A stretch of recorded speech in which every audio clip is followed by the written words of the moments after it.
Radio Raheem here with Johnny Nelson at the O2 Arena. This was a fantastic night, man. I think a shorter night than most people expected. But it was exciting. I think it was as exciting as the last fight. The last fight gave us a story. This fight gave us boxing skills. It gave us drama. And I'd say Tony Bellew's like Nostradamus, man, because he predicted how this fight would go. David went down hunting for him, looking for him, and he said, you do that, and you walk onto the shots. And that's what happened. David turned into an offensive fighter, and after 2 rounds, you know, he started to exchange. It's like getting drawn into an argument with Tony. David tried his hardest not to get drawn into an argument, and once he did, I thought, so when Tony won the world title, they were exchanging shots. Tony came off on top. He's very good at talking you into having a gunslinging fight with him, and when you do that, you get caught, and David did that, and Tony actually looked stronger in this fight. His power punches looked stronger in this fight than it did the last fight, and obviously because David had to change his style and try to attack Tony, and it was just one of those things. I thought David done that. Now they fight 10 times at this stage. You know, David will probably lose 9 of them. It's unusual for a fighter to be an underdog in the first fight and the rematch and win both. You say that the first time we were told the story. Has this time the story come to an end for David Haye? Done. Do not be surprised if you hear David Haye within the week say, I have retired, I'm done. He couldn't say it in the ring because pride wouldn't let him, you know, but he's done. You won't see him in the ring again as a professional fighter. I'd be very, very, very surprised. And on top of that, I said, don't be surprised if Tony said I'm done. You know, Tony, you know, he's on a high, he's loving it, but Tony's in a position now where if he's going to fight, he's going to make sure the fight means something, or he's going to gain from it. So don't be surprised either. But with David, I know for a fact we won't see him in the ring again. Is that the only way a fighter knows for sure it's over? Does he have to be beaten this way? I'm 51 and I still think I can fight. I can't fight like these young boys. You know, and you have to find out the hard way, and David's found out the hard way. His day's done.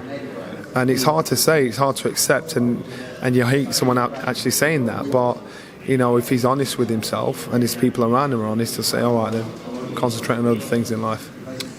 You know, with Eddie Hearn making this inroad into America, big heavyweight fights on the horizon, is there not a place for Tony Bellew, if not as a main event, championship fight? Couldn't he make some money still, especially if he goes down to cruiserweight? Tony Bellew's made a lot of money already. He is financially okay. His family are financially okay. Tony's all right. Money's not his god. Tony is a very articulate, intelligent student of the sport. His faculties are well intact. So Tony can walk away wealthy, not just financially, spiritually, mentally, emotionally, because he's achieved what he has to achieve. And to retire at this stage, you know what, it's the best feeling ever, because you retire on top, and he retires. I'd retire on top, because you carry on. You think, well, where else is it to go? Don't be surprised. I just wouldn't be surprised. I won't be shocked. But it's an option. I saw Dylan White after the fight. He said, he was cheering for Haye. He was hoping Haye would win it.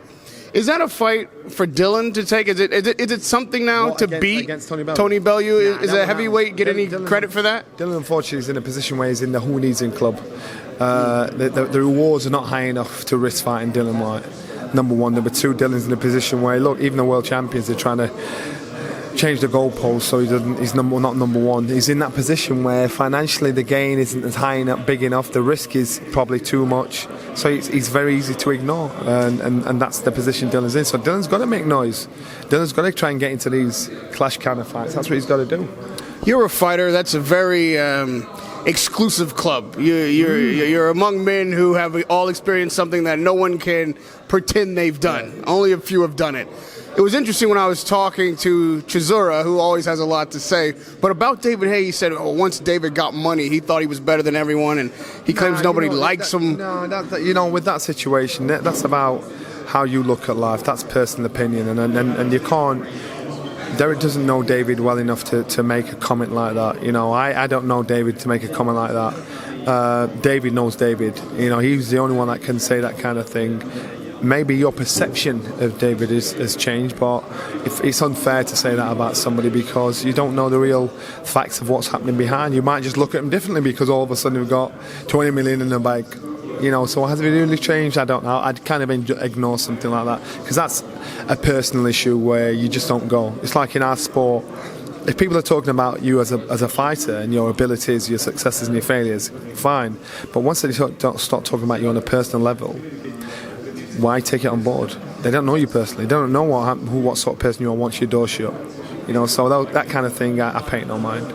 People don't really think about how few fighters make a transition from boxing into anything else of prominence. I mean, some guys are successful in business, but very few, and even less stay in the spotlight as you've managed to do. What happens in human nature is, a lot of fighters think once they have a lot of money, they think they become a businessman. That's not the case.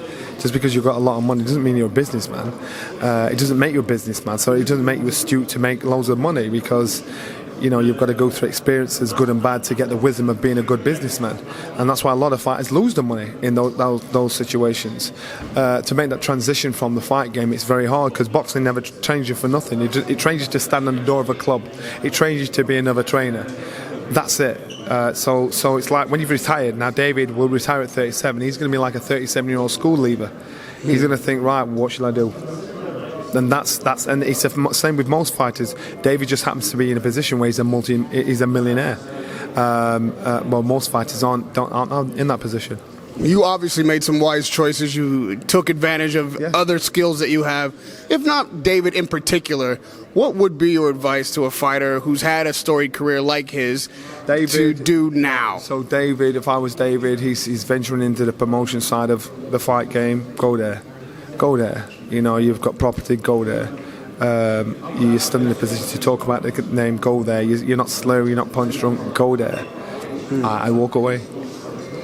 Radio Raheem with Johnny Nelson. We're going to walk away tonight, but I will be walking right back over to this side of the pond one day soon. Hopefully I see you in New York soon. I'll get your British passport, otherwise I'll be in New York. Fantastic. I was looking for somebody to sponsor me. You heard that. That's about $30K. So I appreciate that offer. Radio Raheem with Johnny Nelson.